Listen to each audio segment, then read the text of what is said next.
This is a talk that will not warm the cockles of your heart. Instead, I'm going to challenge you to grapple with the theme of empathy in the most difficult circumstance imaginable, which is to feel empathy for people whom you do not know and whom, if you did know, you might not like, which is to say your fellow Americans. All of them. All of them. So, you know, I began as a tax specialist trying to make the world a little bit better through tax policy. But I came to realize that that was looking at things from the wrong direction. What really matters is how government spends the money it collects in taxes. And that, in a sense, is the opposite side of the coin. The coin as a whole is fiscal policy, the combination of taxing and spending. And it turns out that if you want a happier and wealthier society, you need more government, not less. This is a tough sell in contemporary America. And so I started to joke with my friends that I've been sent on a mission from God. And God doesn't have to staff the fun projects, you know, they staff themselves. But by this point, I would say that I've sort of fully internalized that sort of joke. And I present myself today as sort of an Old Testament fiscal prophet. I mean, you can see the resemblance of an Old Testament fiscal prophet who has been, you know, assigned the fiscal beat as opposed to the religious beat. And democracy is an exercise in empathy towards fellow citizens whom we do not know and have no other direct connection with. We express that empathy principally through government spending, because that's how we actualize the values that we care enough to actually pay for. That's what I mean when I talk about our fiscal soul.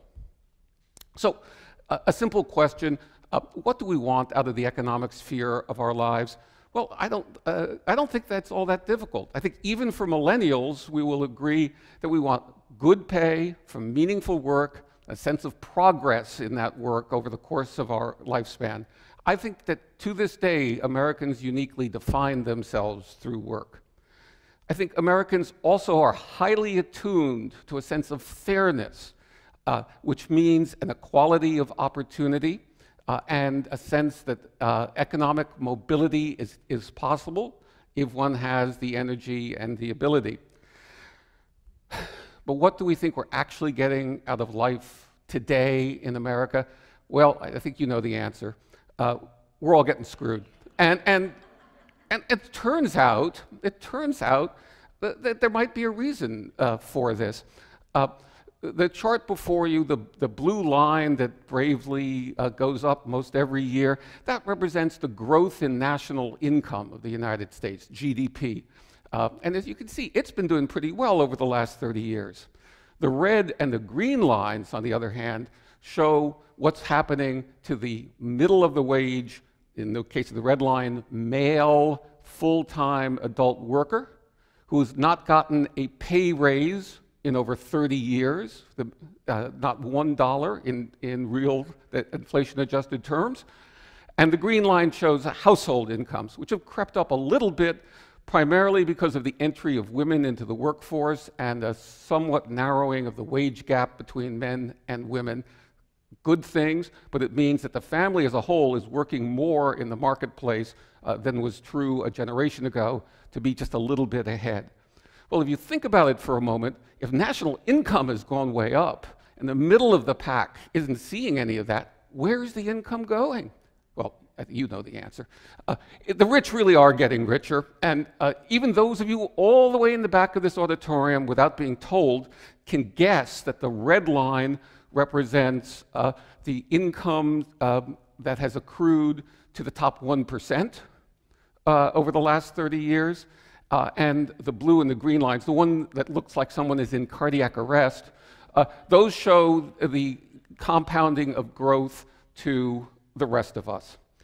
That's where the income has gone. And the irony of it is, if you hang out with them, that the 1% feel just as aggrieved as you do, because it turns out that the top 1% of the 1%, which is the top 1/10,000th of Americans, have pulled way away from the rest of the 1%.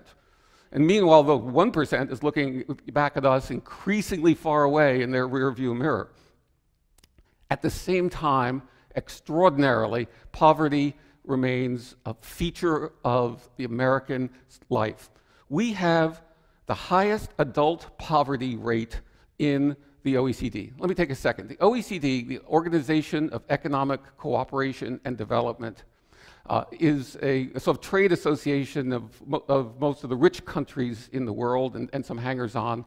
And it's a very useful organization because it provides lots of great data which enables you to benchmark the United States as to how it's doing relative to other countries in important questions, like important social issues and the like. So we can, in effect, create a report card for the United States relative to peer countries. And when you create that report card, you discover that the United States is consistently at the back of the class.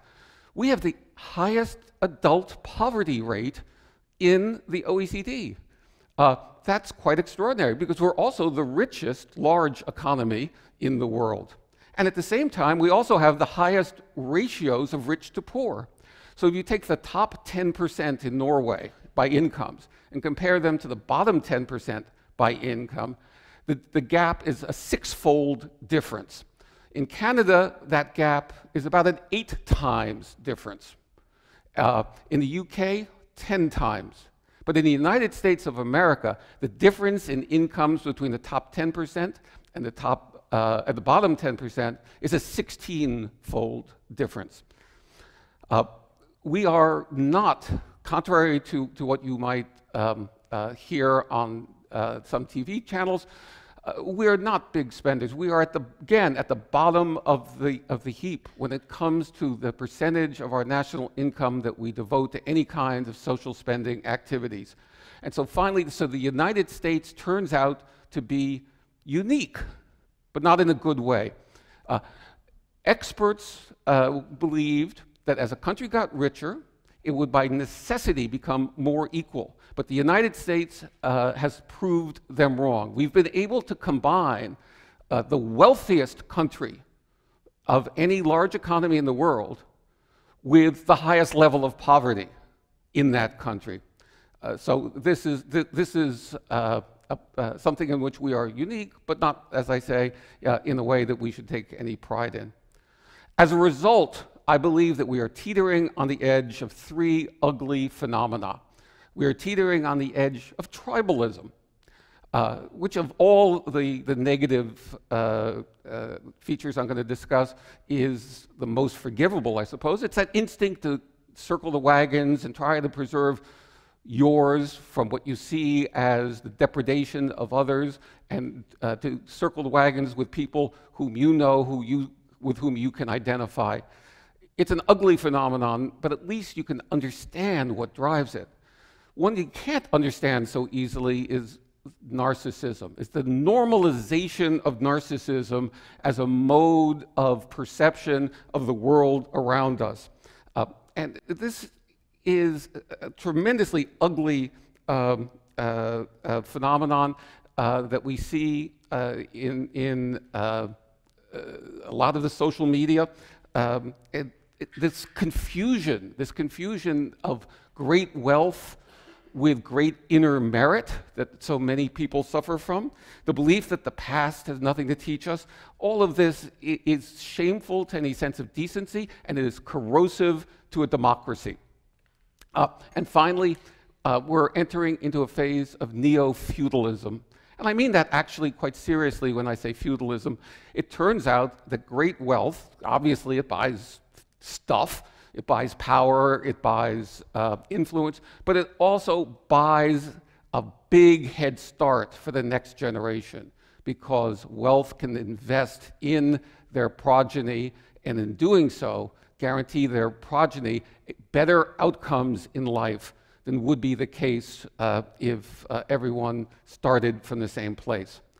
How do we respond?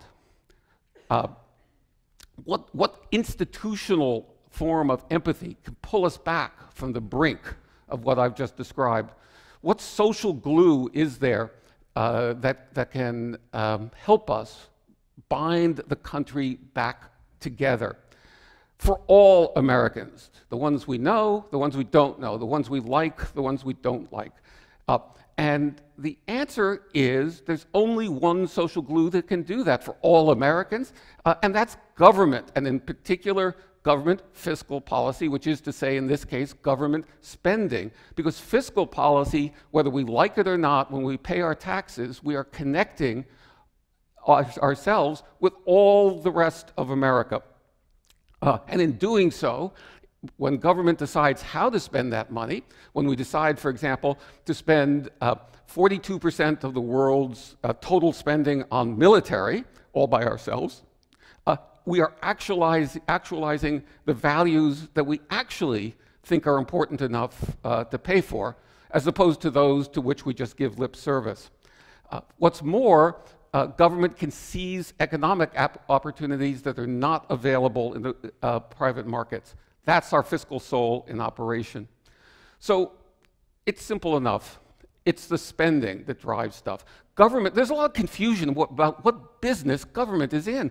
Government is in the business of spending money, not taxing money. Taxing is just how they finance the business that they're in. Tax revenues, when they're collected, aren't just set on fire. They buy stuff. And in particular, they buy investment and they buy social insurance of one kind or another. Investments, infrastructure, basic research, education, the most important of all, these yield big, measurable financial returns, but they also create jobs with dignity and create social binding among all of us. And insurance as we'll see, reduces fundamentally contingent nature of our lives. It takes the fact that we don't get to choose, we don't get to control our life the way we think we do, and deals with that in a way that no private market can. I call this the complementary economy in action, when the private markets and the public sector are working together, each in their respective domain. The economic pie gets bigger when the government does it right, and because private markets just can't reach every possible opportunity due to structural limitations on private markets. And by filling the gap, we don't just create jobs, we make the pie grow larger. And even more important, that larger economic pie gets shared more equally. Government spending is extremely progressive in its nature. It is my joke in my book is that not even President George Bush proposed the No Polo Fields Left Behind Act. Money, when it gets spent in ways that benefit everybody, and in doing so, it directly addresses the runaway inequality that I described a moment ago. So because the pie gets bigger, we're not dealing here with a zero-sum game. We're dealing with an opportunity to make everybody better off. So how can we possibly afford my naive and utopian vision? Well, it turns out that if you go back to the OECD data, there's one place where the United States is #1, and that is in whining about taxes, because it turns out that the United States has the lowest tax burden of any rich economy in the world. And yes, I'm including state and local taxes in that. The bankers of Switzerland would die to have the same overall tax position as those of entrepreneurs in Silicon Valley. Quick example. What's our largest investment opportunity? Well, think about our national balance sheet, assets and liabilities. What's the biggest asset on that balance sheet? Well, the biggest asset on the balance sheet of America as a country is us. is all of us. The biggest asset walks around on 2 feet. And like any other asset, it requires investment. We make investment in the form of investing in human capital, what we all just call education. It turns out that our lifetime incomes and our sense of well-being are directly tied to how much investment has been made in us. Further, if you think about equality of opportunity as an important value, you have to conclude that that demands comparable investments in comparably talented kids, regardless of their background. And who but government can do that? Private markets can't invest directly in smart, poor kids. But sadly, the United States is again at the bottom of the barrel as one of the few countries in the OECD that systematically, as a country, spends more on public education of rich kids than poor kids. Because in many places in the country, we finance public education through local community property taxes. So our choice boils down to, do we want a more muscular government, or do we want, in fact, to accept an era of neo-feudalism? For the reasons I've said, the education is investment in human capital that drives the success of the individual, the sense of well-being of the individual, and if some people can systematically invest more in their progeny by orders of magnitude, then it doesn't matter how talented you are. You're always going to start many, many laps behind. In fact, when you look at the data, the US mobility outcomes, the ability to move up the ladder of income or the risk of falling down, economic mobility in the United States is much worse than it is in Canada or in Europe. The top and the bottom of the income distribution in the United States is very sticky, and that's not good for a democracy. And that's true across generations, and it's true within one generation. Finally, insurance. I think that we would all be a lot better off if we could get comfortable with the idea that luck has a lot to do with the lives we lead. We control less of our outcomes than we'd like to admit. We are the victims of accidents, health issues, good opportunities that just fall in our laps. All of these drive our outcomes, and we don't control them. And most importantly, we do not get to choose the parents to whom we were born, or the set of skills with which we start in life. Only government insurance can respond to that. So insurance ameliorates the existential risks that come from the fact that luck really does drive a lot of outcomes. So what's the takeaway?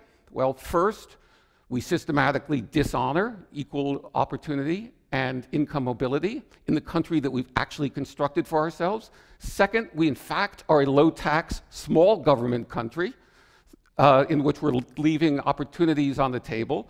Third, that there are big returns to public investment in insurance, whether you measure those returns in financial terms or in social terms. And finally, luck has a lot to do with it. Because we dishonor so much, our fiscal soul is in peril, and with that, our country is as well. Now, fortunately, there's lots more I could say, and no time to say it, but I've written a book, and wouldn't you know? And yes, the cover is displayed right side up, and the publisher believes that the title of my book is "We Are Better Than This." That is incorrect. The title of the book is "We Are Better Than This," and I hope, having listened to what I have to say, that you will come to agree that that's true, and that in fact we can all do better in institutionalizing empathy through our fiscal system. Thank you.